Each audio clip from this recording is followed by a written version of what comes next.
Hello, friends, and welcome back to our homestead. Today, my family and I have butchered all of our chickens. We try not to store them up as a whole chicken simply because it just takes up too much space in the freezer. And to be a little bit more efficient, we like to cut them up into breasts, into thighs and wings, package them separately, and it just saves a lot of space in the freezer, and then it's easier to cook them. But what to do with that carcass? What to do with those bones that are left over? You know, it's always a dilemma. And yes, we have this beautiful meat, but these bones have to be utilized as well. There's a little bit meat left over in them. So today we've decided to make meat stock, meat broth, whatever you want to call it. And there is a difference between meat broth and bone broth. So I will explain that in a minute. I love to do everything in big pots. This is a gigantic 21 something gallon. It's a gigantic, no, not gallon, quart pot. And I also borrowed gigantic pots from my sister. So yes, my stove is going to be filled with this broth. It's going to be outside on the fire as well. I'm going to throw in some salt right away. It's going to season the broth a little bit. And also it's going to help to pull some of the minerals out of the meat and bones as well. Some black pepper, bay leaves, and any other herbs you like to use also go in there as well. And even the scraps of vegetables. And now let's just cook them for a while. We've cooked them for 4 hours, okay? Beautiful, rich broth. Absolutely gorgeous. The house and the whole backyard smell fantastic. But all this fat is remaining on the top. So I like to chill the broth overnight for several hours, the best way you can. Because it's so cold outside in November, I just kept it outside overnight because it was 31 degrees overnight. And then in the morning, I scraped all that fat off. Look at all that beautiful yellow chicken schmaltz. It's delicious. We're going to render it and make schmaltz out of it. But the broth now is going to be clear and beautiful without additional fat because we're going to be canning this broth. And canning without fat is better. But this fat, trust me, it's wonderful to cook with. It's not going to go to waste. But this fat should come off before canning. It's just that's what I like to do. But look at the broth. It's gelatinized. Do you see that's like jelly? Why? Because all the minerals that were coming out of the bone made it that gelatinous. That's what it's at. That's where all the nutrients are. It's fantastic. It has a beautiful nutrient profile broth. So what I like to do, I like to warm it up back to room temperature. And you'll see it in a minute why. So it doesn't have to get hot. Don't get it hot. Not important. It just needs to warm up a little bit because now I'm taking these bones and this meat that's left over out. I'm basically with a slotted spoon, I take everything out because they have done their job. What I really need now is the clear broth. I'm not going to throw away these bones right now. I'm not throwing away this meat yet. That's another step. I'm going to separate them. I'm going to save some of the meat for chicken pot pie. But the bones are done. Okay. So what is the difference between bone broth and meat broth? Some people call them meat stock sometimes. And the big difference is just the time that it's been cooking. Okay. Meat broth cooks only few hours, anywhere from 2 to 4 or 6 hours, and that's it, okay? Basically, it's a flavored broth that is often used for soups, okay? Or for sauces, that sort of thing. But it does not have that full profile of nutrients that comes out of the bone broth. Bone broth cooks for a long time. And I mean a long time, anywhere from 12 hours, 24 hours, even 48 hours. By then, if you touch the bone, it should disintegrate in your hands. Literally disintegrate in your hands. Why? Because the bone broth gave out all of its nutrients into the broth, and now it's just very soft mass that will disintegrate in your hands.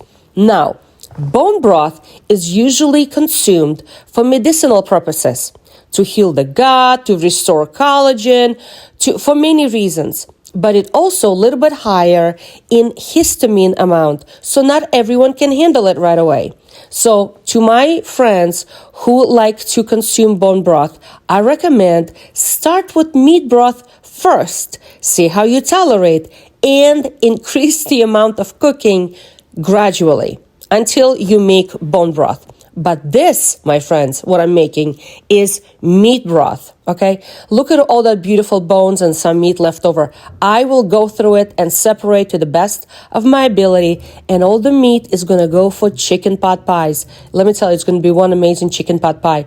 But, so don't throw away those carcasses. Always make bone broth, and these are the big pots I like to use. Okay, so everything is strained, removed, the meat and bones are removed. Now let's fill up our jars. My jars are washed but not disinfected. Why? Because this meat broth is going to be going into pressure canner, not water bath canner. And pressure canner is such a high temperatures that it will disinfect on its own. But the jars are nice and clean. I'm using this really cool new strainer from Forjars. It's a really good product. It strains with a little strainer and it fits right over the jar. I love it. It's fantastic. And I'm filling up my jars with 1 inch headspace. That's what I always do for all my broths. 1 inch headspace. You may ask me why I am putting them in jars. Because I'm going to make my meat broth shelf stable, meaning that anytime I can go into my pantry, find a jar, crack it open, and make soup out of it anytime in the winter months. And I don't have to slave over the stove for hours making this broth, because right now I have all these carcasses, and this is the time for me to make this broth and then can it. But it has to be done in the pressure canner. Why? Because it's low acid food. Now, can I freeze this broth? Yes, absolutely. But then it takes up space in my freezer. And trust me, I don't have space in my freezer. Many of us do not. And then it relies on the electricity to remain frozen. But shelf stable is shelf stable. So all I'm doing, I'm just using a strainer and I'm filling up the jars to about 1 inch of headspace. Now, as always, I always clean the rims with some vinegar on a paper towel. Vinegar helps to remove any kind of fat that might have dripped on the rim of the can, and it's just easier, and this is just helps to assure of good seal. That's all. Now, it's an extra step. Many people don't do it, but I do it because I find it to be helpful. And then all I just do is, make sure that it's not greasy anymore before I put the lid on top. Okay, again, repeating, this is going to require pressure canning, okay, not water bath canning. The lids go right on top. I love to use 4-jar lids. They are really good quality. They're a little thicker than other kind, and they seal well. If you're interested to know where I purchase 4-jars, I will put a link in my description box. Very good product, family owned. Right now it's still produced in China, but I spoke with the owners and they're moving their production to Florida. So it's even going to be produced in Florida now.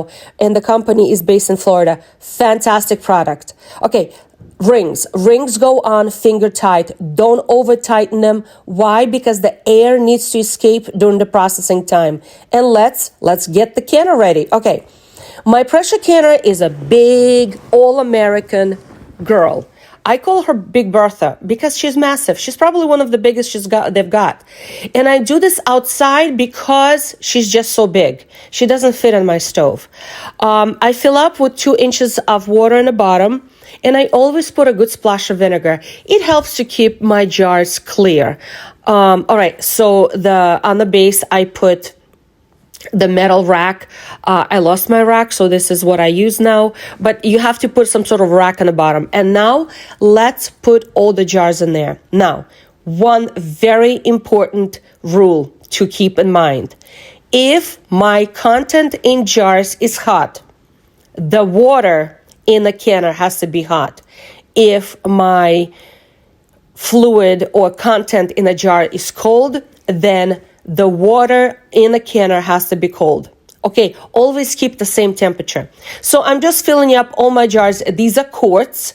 So I can do, because it's such a big girl Bertha, I can do 2 layers, okay? So I put another rack on top of the jars and I set up the second layer.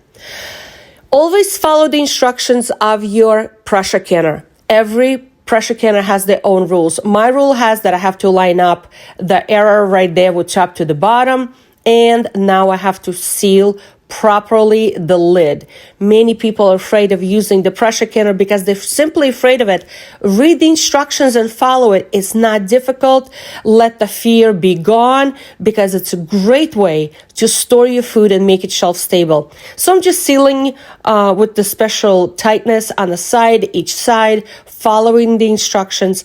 And when it's all nicely sealed, I'm going to start the process. I'm going to talk through my American pressure canner process, but each pressure canner has their own booklet that it comes with. So follow that booklet, okay? Don't rely on what I'm saying here.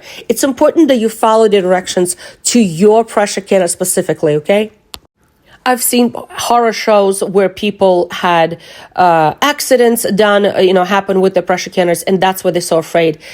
I've never had any issues because I just simply follow the instructions. Okay, the lid is tightly fastened with each bolt on each side. I double check, make sure it's nicely tight. Okay, this is something that I don't skip around. I follow the directions, okay? So everything's nice, and now I can start the fire. And like I said, I'm doing this outside. I asked my husband to actually do it. It's attached to propane, and I couldn't light it up to save myself. So he started it. Okay, so now it's boiling. It's going to boil for a while until I see steam coming from this valve. And the steam has to be consistent. Not just here and there, but it has to be consistent. Once it starts coming consistently, like one stream up, I time it. It has to go for 10 minutes.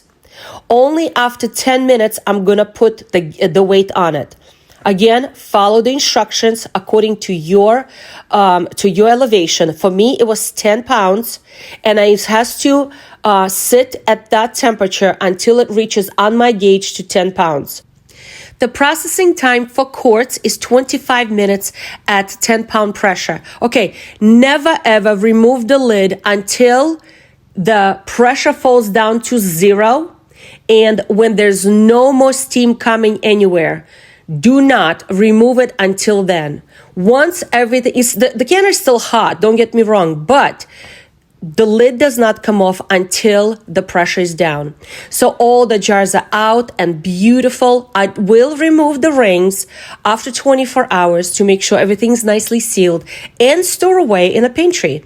I label them, say chicken broth, 2025, and look at this beautiful golden looking broth. It's gonna feed my family for a year. I got 36 jars here. I had to do 2 separate batches, but they are absolutely beautiful. Now just imagine cracking one of these jars open in the middle of the winter and making a beautiful chicken soup. It's better than penicillin. So friends, I hope you are encouraged to learn more about making broth and try something new.